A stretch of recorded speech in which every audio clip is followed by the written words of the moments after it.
కాలం గడుస్తున్న కొద్దీ షుగర్ జబ్బు మన కంటి చూపుకు ఎసరు పెడుతుంది. షుగర్ జబ్బులాగే హై బీపీ కూడా మన కళ్లకు ప్రమాదకారి. చాలా ఏళ్లుగా అధిక రక్తపోటుతో బాధపడుతున్నప్పుడు మన కంటిలోని నరాలపైన ఒత్తిడి పెరుగుతుంది. దీంతో దృష్టికి సంబంధించి అనేక సమస్యలు తలెత్తే ప్రమాదం ఉంటుంది. ఈ రకమైన పరిస్థితిని డాక్టర్లు హైపర్టెన్సివ్ రెటినోపతిగా పిలుస్తారు. హై బీపీ మూలంగా మన కళ్లకు ఎదురయ్యే సమస్యలు ఎలా ఉంటాయో, వాటిని అధిగమించడానికి ఏం చేయాలో డాక్టర్ని అడిగి ఇప్పుడు తెలుసుకుందాం.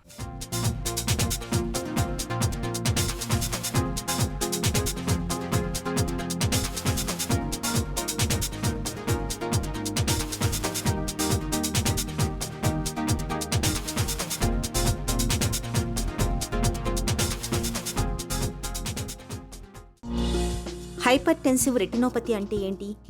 ఈ హైపర్టెన్సివ్ రెటినోపతి అనేది కంటి లోపల ఉన్న రక్తనాళాల్లో మార్పులను హైపర్టెన్సివ్ రెటినోపతి అంటారు.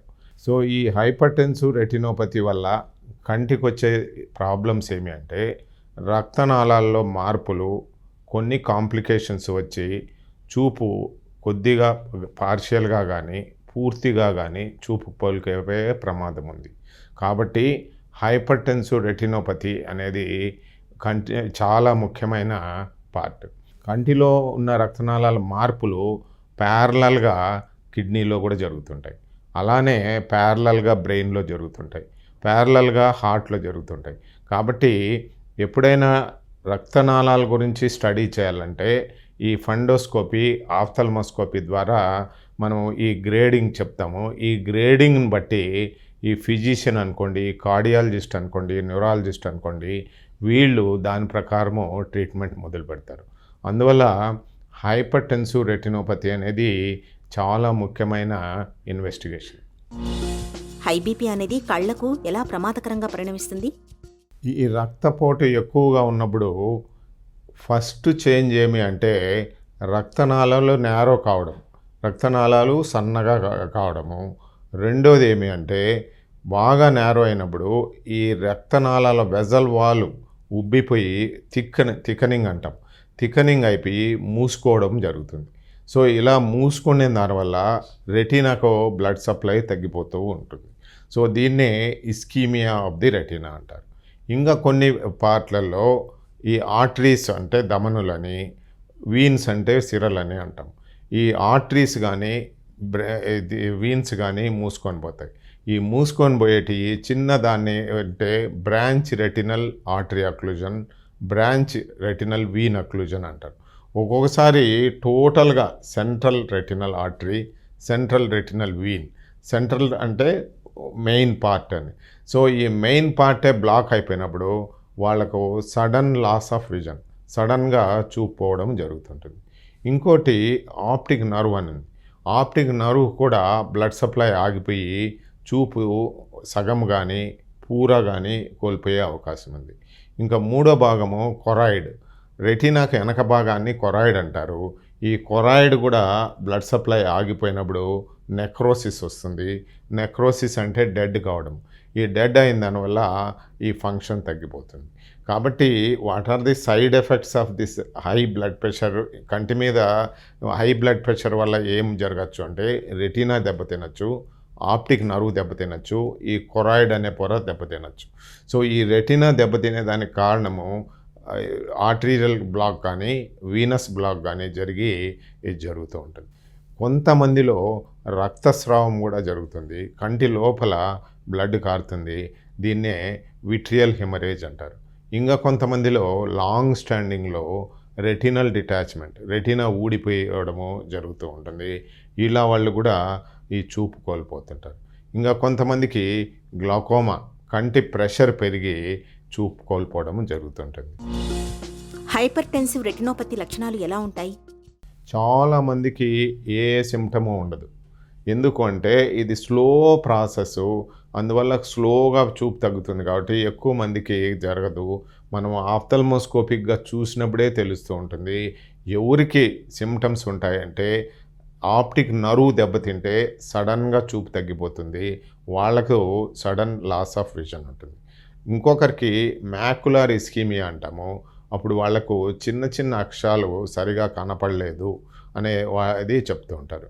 ఇంకా కొంతమందికి విట్రియల్ హెమరేజ్, కంటి లోపల బ్లడ్ కారినప్పుడు sudden loss of vision, floaters, తీగలు తిరుగుతున్నాయని చెప్తూ ఉంటారు.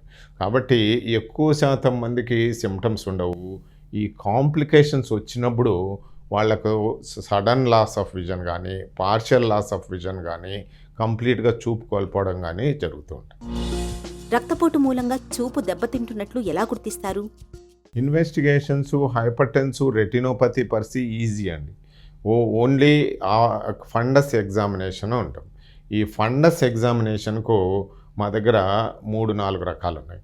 ఒకటి ఏమి అంటే డైరెక్ట్ ఆఫ్థల్మోస్కోపీ, ఒక చేత్తో పట్టుకుండే చిన్న ఇన్స్ట్రుమెంట్తోనే మనము లోపల టార్చ్ లైట్ లాగా చూసి చూడొచ్చు. దాన్నే డైరెక్ట్ ఆఫ్థల్మోస్కోపీ అంటారు.